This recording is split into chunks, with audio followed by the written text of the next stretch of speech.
If you are height challenged man like me, I'm 5 feet 3 inches.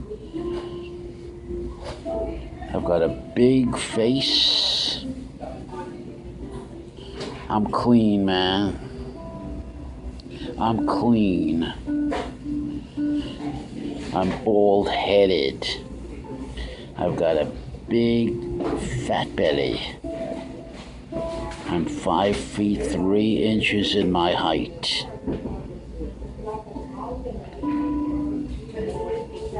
I have no personality.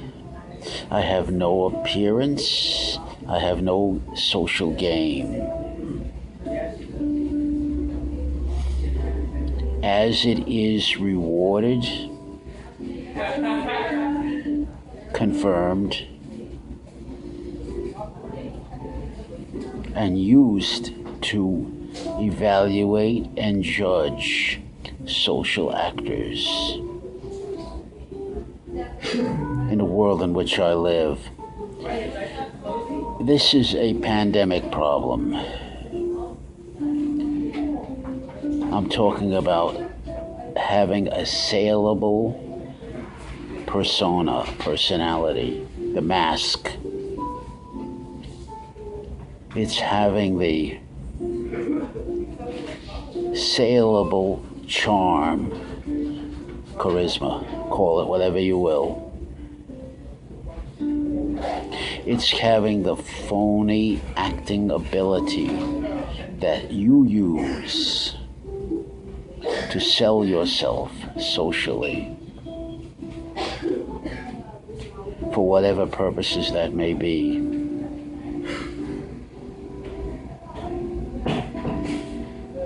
First, everything I firmly believe is sales, and nothing but sales. First, you must sell it to yourself.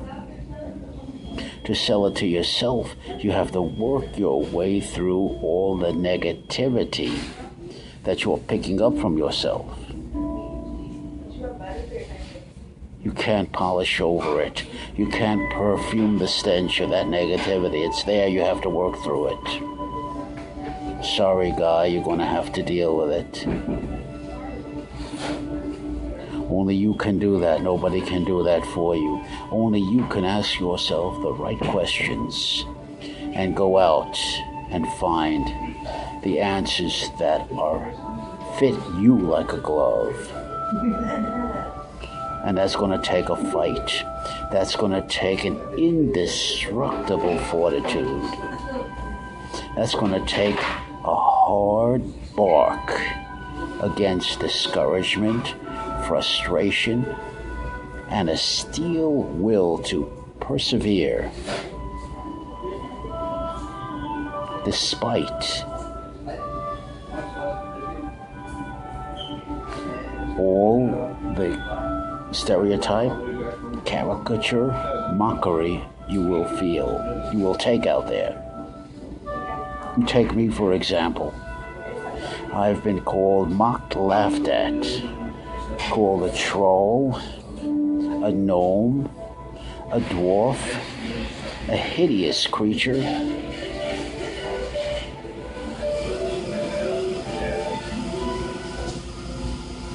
I found one thing as an old man now. If you do not have a medical problem, heart, cancer, and what is not mentioned and what is terribly debilitating, arthritis, severe arthritis, cervical spine degeneration, result perhaps in the loss of strength of function in the arms, shoulders, depending on where the spinal nerves are pinched off.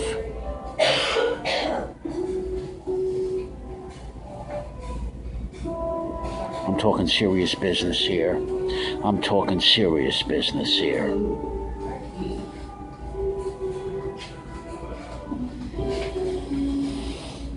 Now, to lose body fat and a big fat belly is ugly, period. And particularly if you're a short man like me, vertically challenged. No appearance, no saleable personality. And remember, I said saleable. Everything is sales. I said that before. First, you have to sell it to yourself to motivate yourself. Then you have to put your show on the road and see if that shit will float in the Bronx.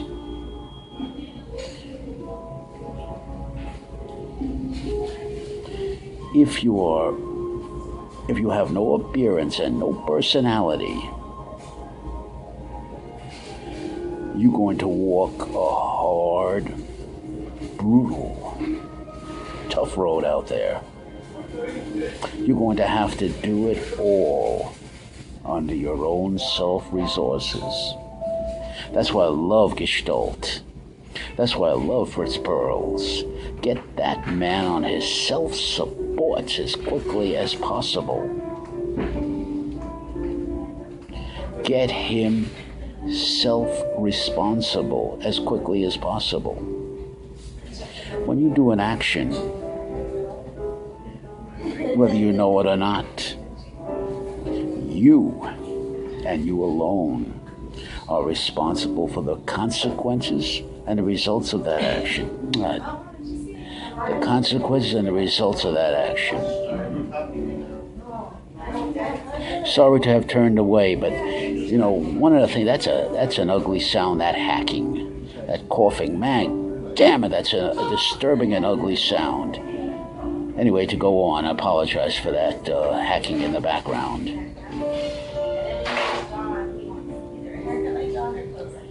You and you alone have the responsibility of your own care in the world.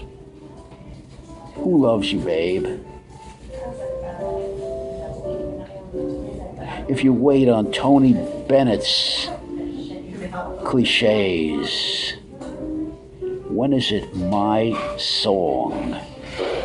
When is it my dance? When do the bells they ring out for me? When is it my chance? I use that as typical of a lot of lyrics. Now I sing. Some say lousy singer. Some say mediocre. Regardless of that, it doesn't bother me one bit, because I will keep on singing because I love to do it.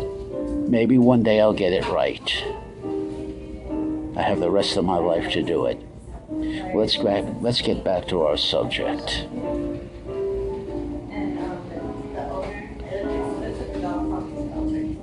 I met an individual many years back, and he was not attractive in the sense in which it's rewarded in the society in which we live. Not attractive in the sense that it's rewarded in the society in which we live.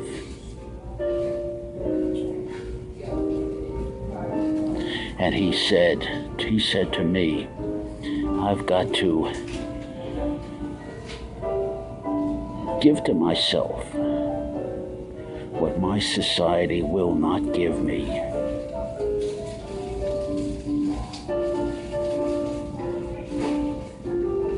Now, the reason you see me looking around here, I'm speaking to you from a public place, and I'm trying to concentrate like hell on what I'm saying. And as you can see, there's a lot of interference, there's a lot of interruptions. It's a public place. So I beg your indulgence.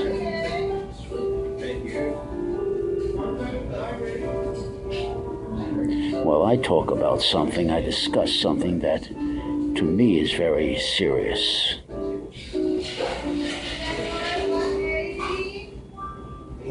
Now, Now, you, my listener, may laugh, may mock, and take and say, what a foolish, ugly old man talking here. Go home, old man. Lay down and die. That's your opinion. That's your right.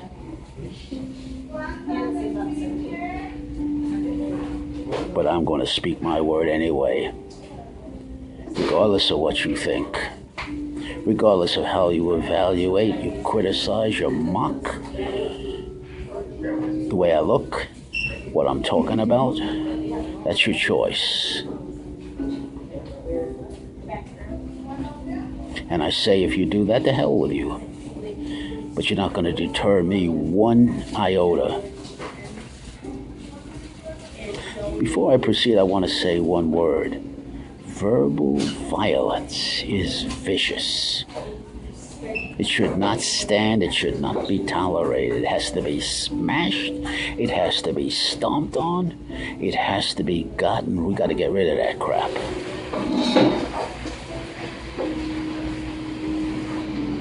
Now, there's some bums out there that like to think because a man is short. And by the way, to be short in the society in which we live, in which I live, I should say. I don't know what you, how you think about it, how you conclude about it. That's none of my business. I'm telling you what I think. To be short is to be disenfranchised, is to be impotent, is to be, there's that hacking again, God damn it. That's the problem of talking in a public place. You got all this damn interference. Is to be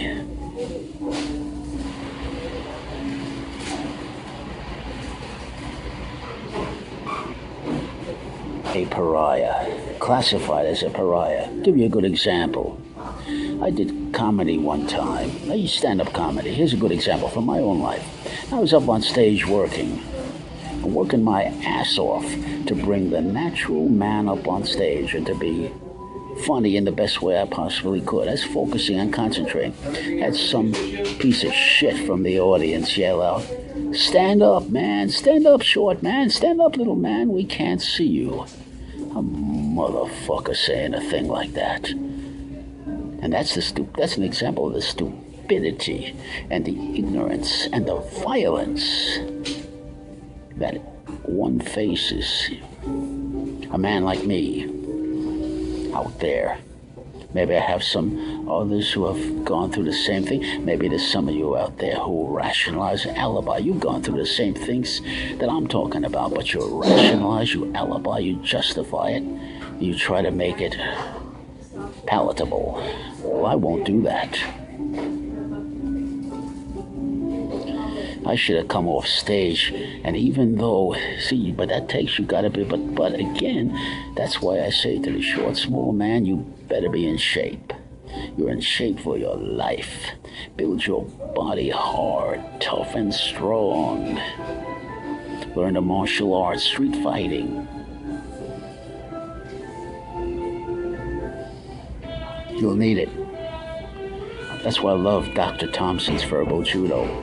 But remember one thing, when Dr. Thompson talks about that verbal judo, and I agree with Dr. Thompson, there's a lot of strength in that verbal judo. But there's only one problem. It helps if you look like Doc Thompson. It also helps if you have Doc Thompson's experience in the police force and in the martial arts, all his life, martial arts.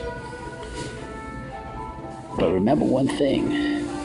Yes, women understand this better than anybody. They know how to put a face on, a front out there to sell it.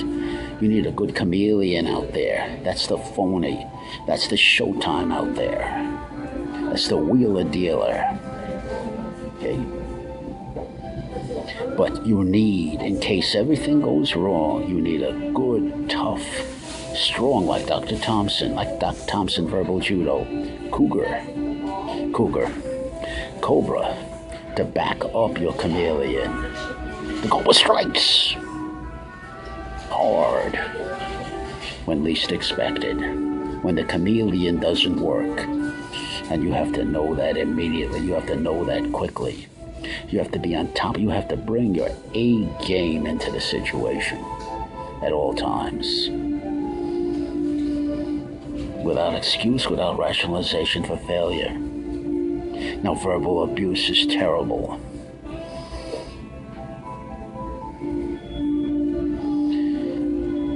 It's our job to stomp it out wherever it is, to not let it live a life.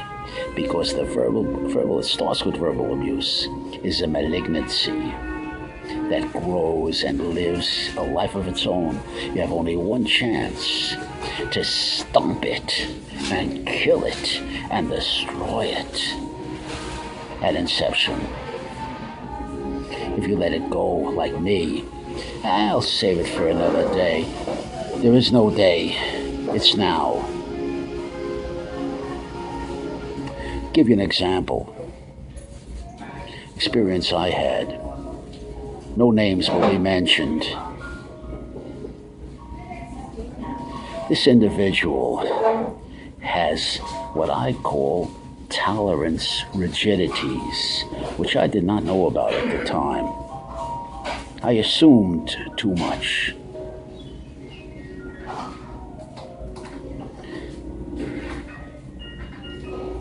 I had on my cell phone a picture of a woman. It was Christy Canyon, by the way, whom I admire, porn star, whom I admire. She's 48. She has a beautiful body, and I admire her. So I put a picture on my cell phone, the front of the cell phone. She was cold except for the breasts, and she has magnificent breasts, tits, boobs, whatever the hell you want to call them.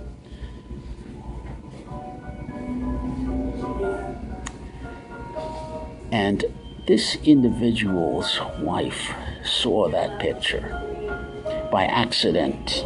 It was my, my home screen, the home screen on my phone.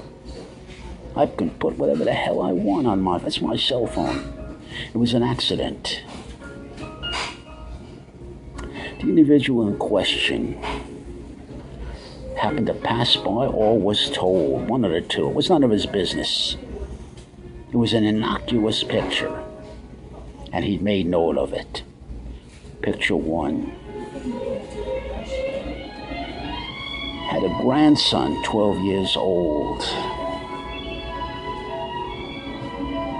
The next incident was an accident, purely an accident. On these cell phones, you have what you call hand gesture that moves a picture. When the hand comes across the sensor, the picture moves. This was a picture of penetration. No problem. Perfectly right to have a picture like that. Somebody sent me that picture and I didn't delete it. It was on the phone. So we're looking at a picture. This didn't happen in the individual's home, by the way, and I forgot the details of it. It happened somewhere else. And he's looking at a picture. Then either his hand or my hand gestured past that sensor. It moved to another picture. The other picture was a small picture of penetration, penile vaginal penetration. The individual saw it in question, and he has a 12-year-old grandson. What's that? What's that?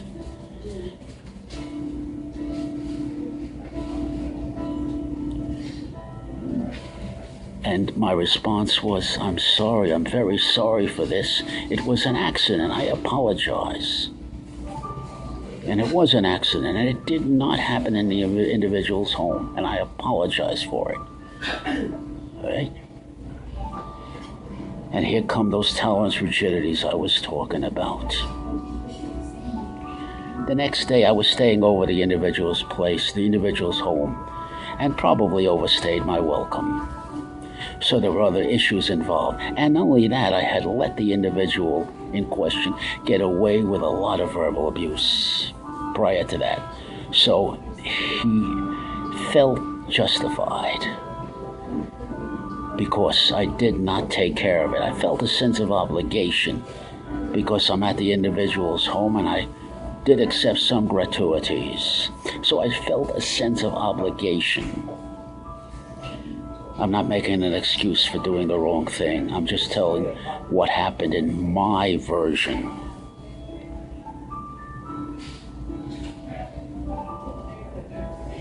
The next day, the next morning, the individual comes out to me. I'm looking at my cell phone, watching a movie. Next day, the individual comes up and starts a beeline right to where I'm sitting. Sits down, gets in my face. You ready for this? What you do out there is none of my business. But what you do in my home is my business, and you know what I'm referring to. Well, I remembered what happened, and I remembered his reaction, but I didn't take it that seriously. I'd already apologized for it. It was an accident. Period. No question about it, no argument about it. Those are the facts. So then I said, are you referring to the pictures, in a very humble way, and that was my mistake. Then he said, yes, I'm referring to those pictures, and you showed a picture to my wife of a naked woman. I said, wait a minute now. In a nice way, that woman wasn't naked. It was an accident. It was on my home screen. I have a right to put a picture on the home screen. She's a porno star, Christy Canyon, who I admire. That's all. Well, here come those tolerance rigidities I was talking about. And because I did not fight back this verbal violence and this verbal abuse in the right way, stamp out that cancer right at inception, it grew. It blew up in my face. And because I didn't stop the verbal abuse at inception, when he says, what you do, I should have said, hold it right there. If you want to talk to me, you better talk to me in a civil tone. And I should have used, this is what you do in a situation of verbal abuse. You use the same tone of voice. You put some power behind you, even though your opponent may be 6 feet, 5 feet 11, and you're only 5'3", and you're trapped in the corner, and maybe you're worried about being punched or something. Don't worry about that, man. Don't make the mistake I did. Don't let it ride. Don't let it slide. Because at this point, this individual is your adversary. Then he said, what you do in my home, well, that's my business. My God, what if my grandson, 12-year-old boy, had seen that picture? Then I got humble, and I got quiet. This didn't help my situation one bit, because it encouraged this bum to become more verbally violent.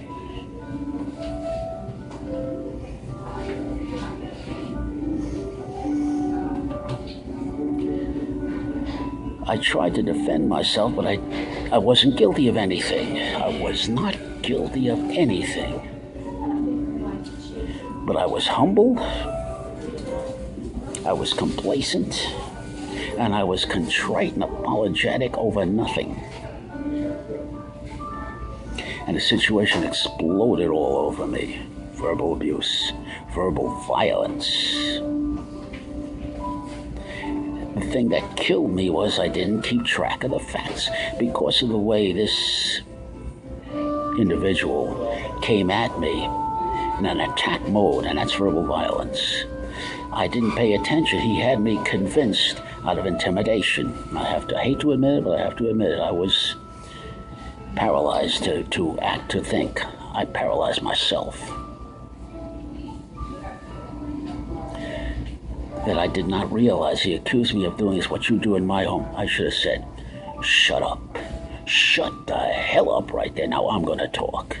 Now, you can use verbal judo in this situation, but you don't have the time to do it. I should have said, shut up. I wish I had. I can't live with myself over it. Shut up.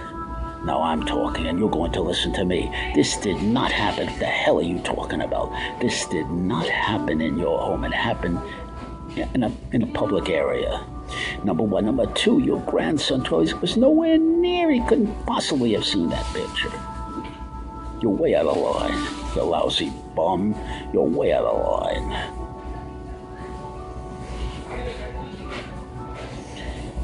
My point, when you don't respond in the right way to verbal abuse, to verbal violence, it's a cancer that grows. You're just encouraging the bastard to continue that on another. You're going to have to, you didn't deal with it then, you're going to have to deal with it another time.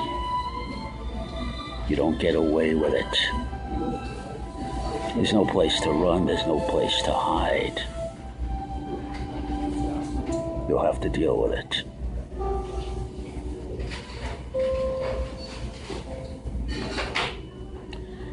Now I'm going to tell you what it's like to be a smart, short, small, vertically challenged man. When you step up on that dance floor, and if you're not in shape, and if you're not street tough, or street smart and practical and realistic, but you have to be fair. When you're outclassed, the individual's better looking. He's more charming. He has more social skills. Get the hell, don't fight it, man. You're swimming up Niagara upstream. You'll be crushed and killed. Get the hell out of it. It's not worth it. And if you take a woman out and you spend a lot of money on her, that was your choice. She compensated you with her time. Now, if she sees a nicer looking younger man, and by the way, I am erectedly impotent. Add that into the mix.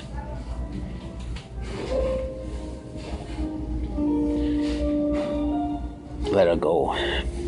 You can't fight City Hall. Let her go. She has the right to make her choice. And I would do the same if I was with a woman who was ugly like me. And I had a chance for a better looking woman, better body, but I would do the same thing if I could. Think of it that way.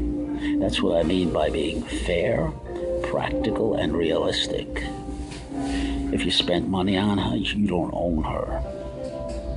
You made an investment, you lost the investment. It's as simple as that. Move on. At least you had contact. Learn from your failure. It was a mistake, but it was a lesson learned. You hear what I'm saying to you?